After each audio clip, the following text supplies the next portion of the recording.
So when you say the word degenerate and Plinko, my eyes light up.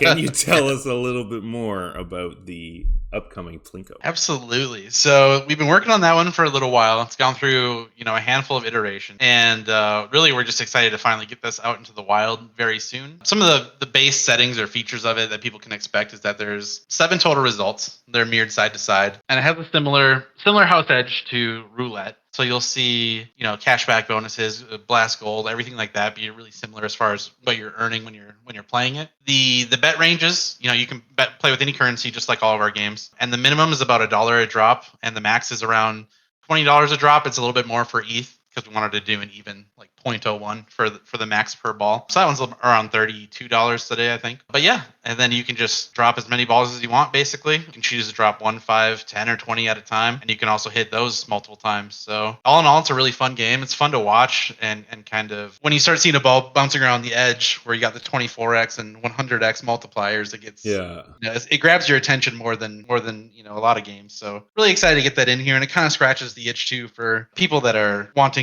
a slot type of machine where it's almost the same mechanic, right? Where you got money going in and you get a random result and a reward. So, the mechanics themselves are very similar. It's just kind of displayed differently. And I think that the Plinko game plays really well in the 3D world as well. So, excited to get that out. We're going to be doing a beta test this week with our community beta members. Planning to do that on Thursday. And then, depending on how that goes, we'll likely, make some announcements on a release date following that. Instead of little balls, can they be little bags falling down? I mean, we could do it by currency.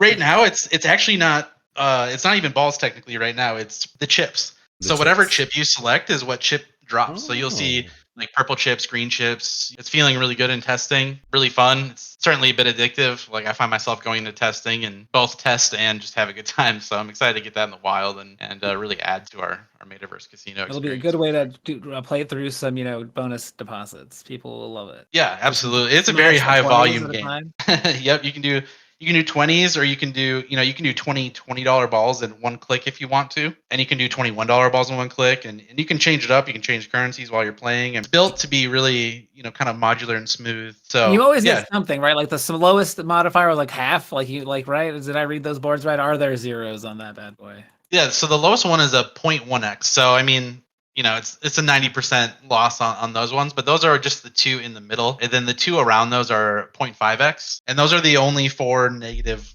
possible results. So then going from there, you'll see a 1.5x, 4x, a 7x, 24x, and then the very edge is a 100. It gets pretty interesting, and it can definitely be a bit swingy. I've had some on there where I've had really good runs, and I've had to kind of recheck the math on things to make sure that the odds and everything was correct, and it is. It's just that sometimes you can go on hot runs, and sometimes you can get a few drops that all go in the middle. So it's no different than when Pepe strings, 7 winners in a row together. It happens. It's called gambling. It's not called here. We've come from the internet to give you money.